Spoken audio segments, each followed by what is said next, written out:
जैसे कि आप सभी को पता ही होगा कि एसएससी जीएल 2026 के जो फॉर्म फिलअप का प्रोसेस है वो स्टार्ट हो चुका है।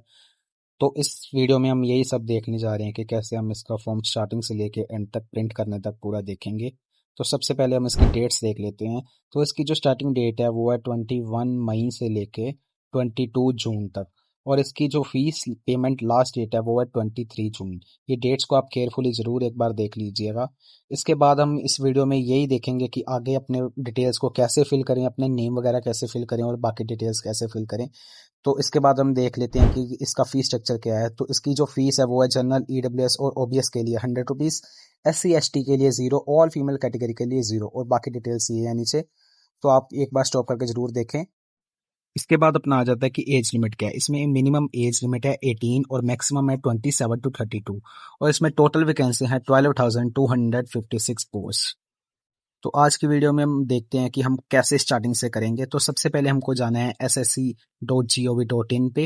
उसके बाद हमने नीचे स्क्रॉल करना है। तो नीचे जाके होगा नोटिस बोर्ड। इसको आप नीचे स्क्रॉल करेंगे तो इसके हमने सेकंड नंबर पे जाना है। सेकंड नंबर पे थोड़ा ही ऊपर आप देखेंगे 21 मई, notice of combined graduate level examination 26। इस पे हम क्लिक करेंगे। इस पे क्लिक करने के बाद हमारा जो प्रॉपर एक नोटिस है वो ओपन हो जाएगा। इस नोटिस में हमें सारी डिटेल्स मिलेंगी, क्या वैकेंसीज हैं, क्या एज लिमिट है, क्या क्वालिफिकेशन हम सबको चाहिए। तो इस आप नोटिफिकेशन को, इस नोटिस को आप एक बार जरूर केयरफुली रीड कर लें अपना पेपर अप्लाई करने से पहले। तो इसके आगे वाला जो स्टेप रहेगा वो मैं आपको बता देता हूँ। इसके लिए हमको फिर से वही साइट पे जाना पड़ेगा। वही साइट पे जाने के बाद हमने क्लिक करना है लॉगिन और रजिस्टर पे।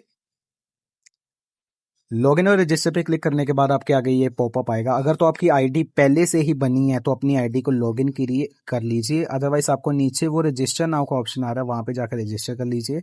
रजिस्टर करने के बाद आपको एक रजिस्ट्रेशन नंबर और उसका पासवर्ड मिलेगा, वो आप कैप्चा डाल के फिल करके अपनी आईडी लॉगिन कीजिए। आईडी लॉगिन करने के बाद आपका जो डैशबोर्ड है वो खुल जाएगा। डैशबोर्ड को आपको सिंपली से नीचे स्क्रॉल करना है। नीचे स्क्रॉल करने के बाद आपके सामने आएगा लाइव एग्जामिनेशन। लाइव एग्जामिनेशन में आपको ऊपर ही शो कर रहा है कंबाइंड ग्रेजुएट लेवल एग्जामिनेशन। इसकी एप्लीकेशन डेट है और एप्लीकेशन लास्ट डेट है। इसको आप अप्लाई कीजिए। अप्लाई करने के बाद आपने सिंपली नीचे जाना है। यहाँ पे नीचे फिल फॉर्म की ऑप्शन आ रही है, यहाँ पे क्लिक करें। यहाँ पे क्लिक करने के बाद आपका सबसे पहले जो आएगी ऑप्शन वो है पर्सनल डिटेल्स की।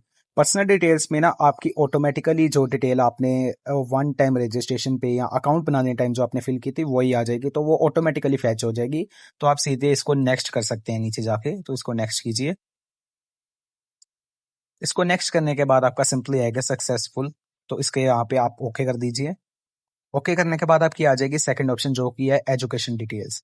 इसमें आपने अपनी हाईएस्ट एजुकेशन डालनी है, जैसे आप ग्रेजुएट हैं या पोस्ट ग्रेजुएट हैं जो आप पास कर चुके हैं तो उसकी आप डिटेल्स फिल कीजिए। यही आपने, जैसे मैंने ऊपर ग्रेजुएशन कर दिया तो नीचे भी सेम वही आपने फिल करनी है।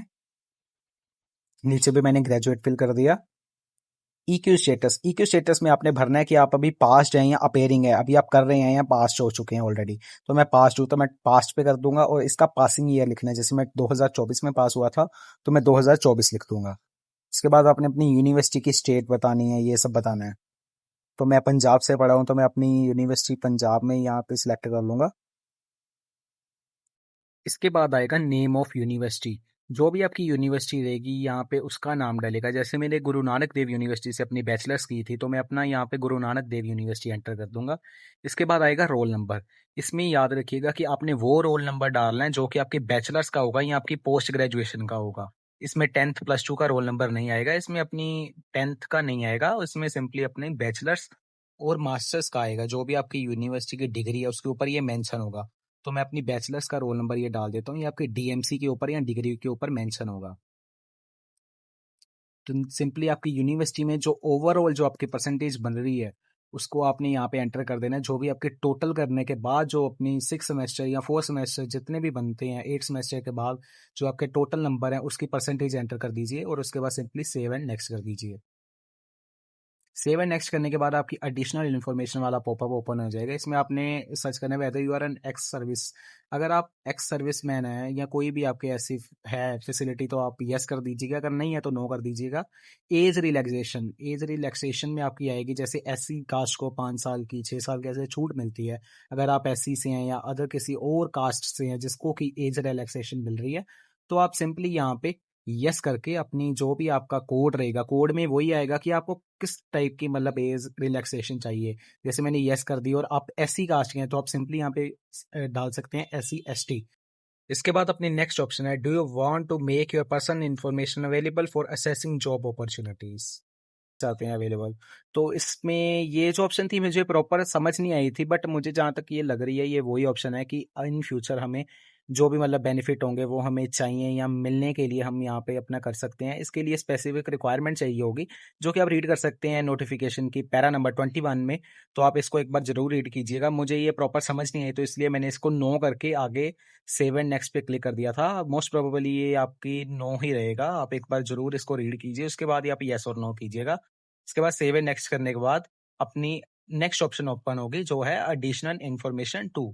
इसमें अपना आएगा प्रेफरेंस सेंटर। इसमें आप जो सेंटर प्रेफर करना चाहते हैं, जो आपके नियरेस्ट है या जहां पे भी आप एग्जामिनेशन देना चाहते हैं वो आप एंटर कर देंगे। ये तीनों ऑप्शन में वही आएगा। सबसे पहले जो आपका ज्यादा प्रेफरेबल है उसको आप सबसे ऊपर रखेंगे, बाकी नीचे। उसके बाद है medium for computer based examination. आप किस मीडियम में अपना पेपर करना चाहते हैं, तो मैंने यहाँ पे इंग्लिश कर दिया, दोनों में इंग्लिश कर दिया। इसके बाद अपनी ये जो डिसेबिलिटीज के पर्सन होंगे उनके लिए ऑप्शन है। हमारा जैसे बिल्कुल नॉर्मल है तो हम यहाँ पे नो करेंगे। जैसे हमारी ऑप्शन ही शो नहीं हो रही क्योंकि मैंने अकाउंट बनाते टाइम वो इनेबल ही नहीं की थी, तो यहाँ पे वो शो ही नहीं होगी। इसके बाद हम सिंपली 29 नंबर पे जाएंगे। यहाँ पे है name of languages study and passed at matricular level. जो भी अपने लैंग्वेजेस 10th में पढ़ी है, जैसे मैंने पंजाबी पढ़ी थी, हिंदी पढ़ी थी, तो वो मैं यहाँ पे टिक करके एंटर कर दूंगा सिंपली। जैसे मैंने हिंदी पंजाबी ऊपर शो हो रहा है, ये मैंने मेट्रिकुलर में पढ़ी थी। आपके मेट्रिकुलर मतलब 10th का जो बोर्ड था उसमें मीडियम कौन सा था, इंग्लिश था, हिंदी था या कोई और था? मेरा इंग्लिश था तो मैंने इंग्लिश एंटर कर दिया सिंपली। इसके बाद आपके सिंपली ये ऑप्शन ओपन होगी कि आप ये पोस्ट के लिए ओपन करना चाहेंगे। आपको ये अलग अलग नीचे 30, 30.1, 30.2, 31.1 ये जो आपकी पोस्ट हैं ये उनके लिए है कि आप इस पोस्ट के लिए अप्लाई करना चाहते हैं। इनके लिए आप ये मिनिमम रिक्वायरमेंट्स पढ़ सकते हैं, ये सभी रिक्वायरमेंट्स हैं इनकी। तो ये नोटिफिकेशन में ही आपको मिलेंगी। ये आपका नोटिफिकेशन के पैरा नंबर 8 पे मिलेंगी, आप देख सकते हैं। ये पैरा नंबर 8 पे आपकी मिनिमम क्वालिफिकेशन होगी। आप एक बार अपनी क्वालिफिकेशन चेक कीजिएगा। जिस भी पोस्ट के लिए आप अप्लाई करना चाहते हैं उसको आप यस कर दीजिएगा। और नीचे जो लाइन है do you process E Q में आपका आएगा कि आप क्वालिफाई कर सकते हैं। मतलब ये आपकी मिनिमम रिक्वायरमेंट जो है, जो आपकी बैचलर्स डिग्री है, जैसे सबके लिए ये जो बड़ी पोजीशन के लिए सीए की डिग्री मांग रहे हैं या फिर मास्टर्स मांग रहे हैं, अगर आपके पास है तो आप यहाँ पे यस करेंगे, अदरवाइज आप नो कर देंगे। तो आप एक बार सभी पोस्ट का ये ध्यान से पढ़ लीजिएगा, जो भी आपकी क्वालिफिकेशन रहेगी। अगर आप ये यहाँ पे यस कर देंगे और आपकी क्वालिफिकेशन ही नहीं मीट हो रही तो आपका कोई फायदा नहीं होगा। एक बार आप अपनी क्वालिफिकेशन पढ़ के फिर इसको यस और नो कीजिएगा। ये नोटिस में सभी मेंशन है, आप देख सकते हैं 8.1.2 पे ये मेंशन है प्रॉपर। उस हिसाब से आप यस और नो करेंगे। जैसे मैंने यहाँ पे जो मेरी क्वालिफिकेशन नहीं है उसको मैंने नो कर दिया, जिस पोस्ट के लिए मैंने अप्लाई नहीं करना उसको मैंने नो कर दिया। उसके बाद सिंपली हम आगे चलेंगे। जैसे असिस्टेंट अकाउंट ऑफिस स्टेट के लिए हमें बैचलर्स डिग्री चाहिए, वो भी मास्टर्स डिग्री चाहिए प्रॉपर, सीए की डिग्री चाहिए। आप ध्यान से पढ़ लीजिएगा इसको, इसमें आप देख सकते हैं। तो ये पोस्ट के लिए भी मेरी जो अपनी रिक्वायरमेंट है वो फुलफिल नहीं हो रही क्योंकि मैंने बैचलर्स की है। तो मैं सभी में नो करके इसके बाद सिंपली ऊपर वाली ऑप्शन पे जाऊंगा जो कि है 27। ये भी स्वयं वही प्रोसेस है कि जूनियर स्टैटिकल ऑफिसर के लिए हम अप्लाई करना चाहते हैं या नहीं। इसकी भी हम जो मिनिमम रिक्वायरमेंट है यहाँ से एक बार रीड करेंगे और सिंपली येस और नो कर देंगे। जिस पोस्ट के लिए आप अप्लाई करना चाह रहे हैं उसको येस कर दें, जिस पोस्ट के लिए आप अप्लाई नहीं करना चाहते उसको नो कर दें। सिंपली ये पोस्ट के लिए मैंने अप्लाई करना था और ये मेरी जो मिनिमम क्वालिफिकेशन है वो भी फुलफिल हो रही है, तो मैं ईक्यू में येस कर दूंगा। नेक्स्ट पोस्ट के लिए जो है उसके लिए भी हम मिनिमम रिक्वायरमेंट देख लेते हैं।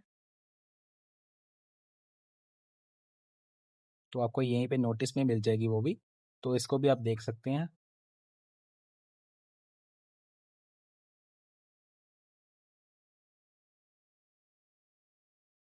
आप देख सकते हैं ये रही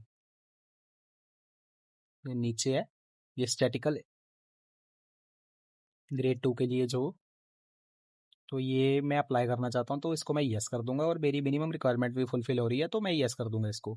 तो ये आप ध्यान से एक बार केयरफुली अपना नोटिस जो है वो रीड कर लें, पैरा नंबर 8 पे सभी डिटेल्स हैं, इसको केयरफुली रीड करके येस और नो कर दें अपने अकॉर्डिंग, क्योंकि ये सबका अलग अलग रहेगा तो मैं बता नहीं सकता कहाँ पे येस करना है और सब कहाँ पे नो करना है।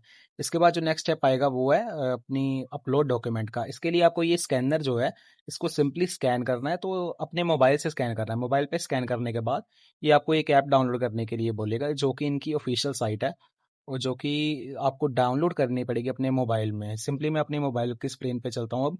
ये ऐप डाउनलोड करने के बाद आपने सिंपली लॉगिन कर लेना है। लॉगिन करने के बाद आपको सिंपली नीचे डैशबोर्ड पे जाना है। डैशबोर्ड पे जाने के बाद नीचे आपने सिंपली वो जो कंटिन्यू का बटन आया है, आपने कंटिन्यू पे क्लिक करना है। सिंपली ये वही ऑप्शन शुरू हो गए फिर से स्टार्टिंग से प्रोसेस, जो पर्सनल डिटेल, एजुकेशन डिटेल्स, ये सभी को आपने 2-3 बार सेव एंड नेक्स्ट पे क्लिक करना है। सेव एंड नेक्स्ट क्लिक करने के बाद आप सिंपली जब अपने फिफ्थ ऑप्शन पे आ जाएंगे वो होगा Aadhaar Aadhaar authentication with Aadhaar authentication का पेज आएगा, ठीक है, विद फेस के लिए। तो आपने सिंपली यहाँ पे अपना फेस के लिए कर देना है। तो आपको एक और ऐप डाउनलोड करने के लिए बोलेगा, आप सिंपली ओके करेंगे तो ये आपको आधार फेस आरडी पे ले जाएगा, जो कि प्ले स्टोर पे ही होगी। सिंपली आपने इसको डाउनलोड करना है। सिंपली इसको डाउनलोड करने के बाद फिर से अपनी ऐप पे जाना है, फेस ऑथेंटिकेशन पे करना है। तो अपने कैमरे को वाइल यूजिंग दिस ऐप कर देना है। तो सिंपली ये 1-2 सेकंड लेगा।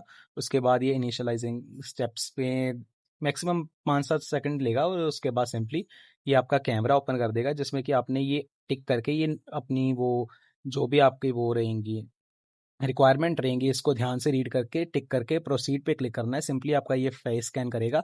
फेस को अपने ग्रीन सर्कल में लेके सेव एंड नेक्स्ट पे क्लिक करना है। जैसे ही आप सेव एंड नेक्स्ट पे क्लिक करेंगे तो ये सक्सेस हो जाएगा। इसके बाद जो नीचे है आपने अपनी लाइव फोटो जो है वो भी अपलोड करनी है, वो भी वही ऐप से हो जाएगी अगर आप करना चाहेंगे तो। वहां से लाइव अपनी फोटो अपलोड करके आपने फिर से कंप्यूटर वाली स्क्रीन पे या जहाँ पे भी आप अप्लाई कर रहे हैं वहाँ पे आ जाना है। सिंपली लाइव फोटो आपकी अपलोड हो जाएगी जब। उसके बाद अपना नीचे जाना है हमने, ये आप एक बार इनकी जो वो भी डिटेल्स हैं या जो इनकी इंस्ट्रक्शंस है आप ध्यान से एक बार पढ़ लीजिएगा, फिर ही अपनी फोटो वगैरह या जो भी लाइव फोटो रहेगी वो अप्लाई कीजिएगा। उसके बाद अपने सिंपली स्क्रॉल करके नीचे जाना है, तो ये आपको अपलोड योर सिग्नेचर पे कह रहा है। अपलोड योर सिग्नेचर के लिए आपने सिंपली अपलोड सिग्नेचर पे क्लिक करना है। अपलोड सिग्नेचर पे मैं ये क्लिक करूंगा तो इसका जो साइज है उसको सेट करने के लिए मैंने एक वेबसाइट ओपन किया है, जिसके कि मैंने डीपीआई में 300 डाला है, विड्थ में मैंने 6 डाला है और हाइट में मैंने 2 डाला है।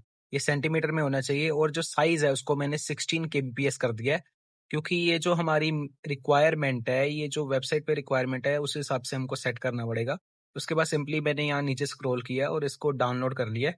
उसके बाद मैंने ये वाले जो सिग्नेचर की फोटो डाउनलोड की है ये मैंने अपलोड किया, तो आप देख सकते हैं सिग्नेचर अपलोडेड सक्सेसफुली आ चुका है। उसके बाद सिंपली सेव एंड नेक्स्ट पे क्लिक करना है।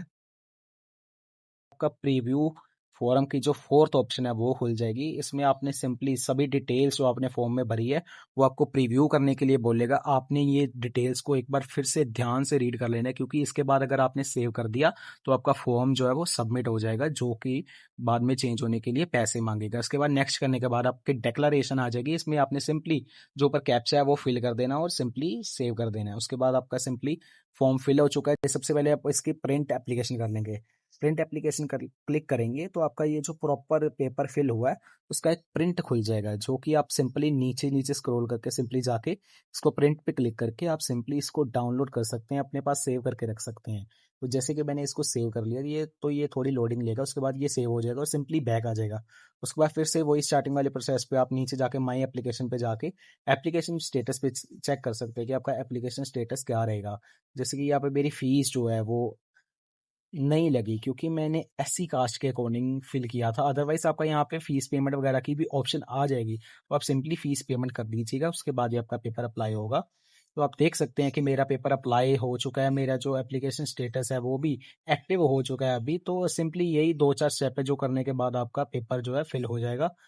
तो अगर आपको पेपर फिल करने में या एग्ज़ाम के पूरे प्रोसेस में कोई भी प्रॉब्लम आ रही है तो आप मुझे कमेंट करके ज़रूर पूछिएगा, मैं आपका आंसर ज़रूर दूंगा। और मुझे पता है कि ये मेरी यूट्यूब की पहली वीडियो है और मेरी आवाज़ जो है वो थोड़ी फंबल हुई है, तो उसके लिए मुझे माफ़ कर दीजिएगा।